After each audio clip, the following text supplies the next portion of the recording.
大家好，我係你嘅輔導心理學家 Dr. 梁，歡迎大家嚟到衛生故事系列狐狸一家移民記嘅第3集。上一集我哋見到狐狸先生同狐狸小姐，佢哋好勇敢，行出咗第一步。呢一集我哋又睇下佢哋遇到啲咩問題，又喺裏邊點樣揾翻真正嘅自己呢？話說狐狸小姐今日喺學校唔係好開心，佢放學一路行一路喊。佢返到屋企，踏入屋企門口，見到狐狸太太，佢喊住嘅同狐狸太太講：媽媽媽媽，有個同學今日佢叫我做外來嘅狐狸啊，佢仲要扮我講嘢嘅口音添啊！狐狸太太聽到狐狸小姐咁講，佢好心痛，佢抱住狐狸小姐，然之後用好溫柔但係好堅定嘅語氣同狐狸小姐講：乖女，我哋唔能夠控制人哋把口，但係我哋可以決定自己點樣睇自己。鏡頭一轉，我哋去到狐狸先生做嘢嘅倉庫裏邊。狐狸先生正係耷低頭喺度掃緊地，佢語帶無力咁樣同自己講：我曾經係工程師，而家就要喺度清理倉庫，唔通我真係變咗一個失敗者？冇幾遠，松鼠先生見到狐狸先生，佢聽到佢咁講，佢走埋嚟拍下狐狸先生嘅膊頭，然之後同狐狸先生講：我哋唔係因為我哋能力唔夠先至嚟到呢度，而係因為我哋願意為咗屋企人，為咗未來重新開始。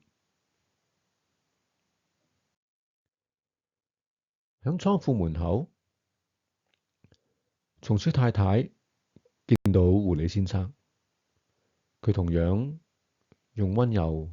而又堅定嘅語氣同狐狸先生講：你嘅價值唔會因為職位低就消失咗嘅，只要你仲願意努力嘅話，你就值得被尊重。到咗夜晚，狐狸小姐響自己間房，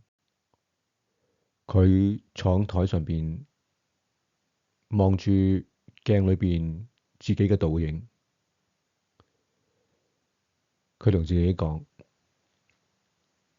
佢哋唔了解我，但係我可以選擇，我可以選擇去了解我自己。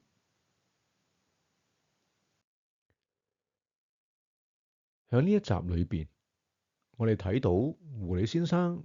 面對佢自己喺職涯生活裏邊嗰種嘅轉變，呢個轉變令到佢覺得好無力，亦都係自我懷疑。但係透過松鼠先生同松鼠太太嘅支持同埋鼓勵，佢開始明白佢嘅價值並唔係取決於佢嘅職位，或者係其他人嘅眼光，而係在於佢自己對屋企人、對未來嘅承擔同埋努力。而狐狸小姐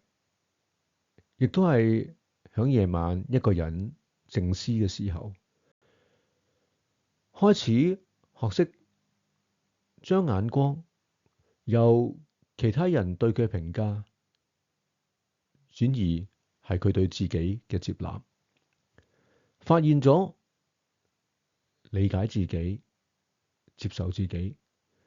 先至係走出呢啲唔開心嘅第一步。所以我哋要記住，我哋真正嘅價值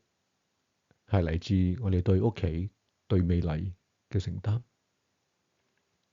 我哋唔應該再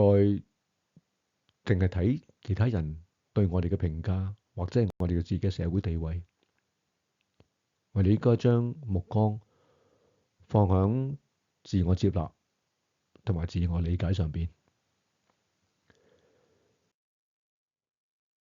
心理學大師柯德勒佢強調，自卑係人類普遍嘅經驗，但係透過社會興趣同埋勇氣，我哋能夠從失落裏邊企返起身。狐狸先生願意從頭開始，係勇氣嘅展現。狐狸小姐開始理解自己，係邁向自我接納嘅重要一步。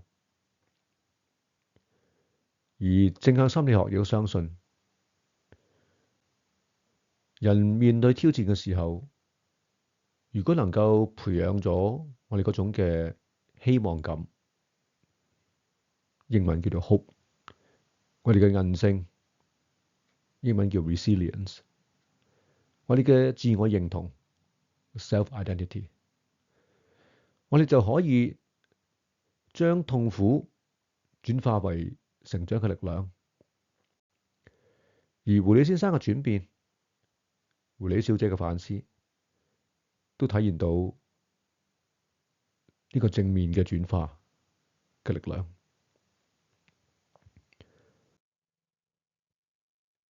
下一集